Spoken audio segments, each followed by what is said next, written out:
Welcome, today in front of me iPad 10th generation, and I'll show you how to change ringtone volume on that device.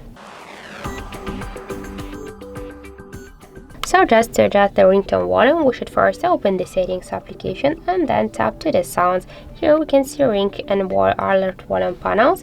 Just to change ringtone, we should hold and swipe to the left or to the right side this white dot. Also, we can make it with the by the second way with the help of the volume buttons, but first we should activate this swatcher to change volume with the buttons, and now by press to the up or to the down volume button we can also change ringtone volume here.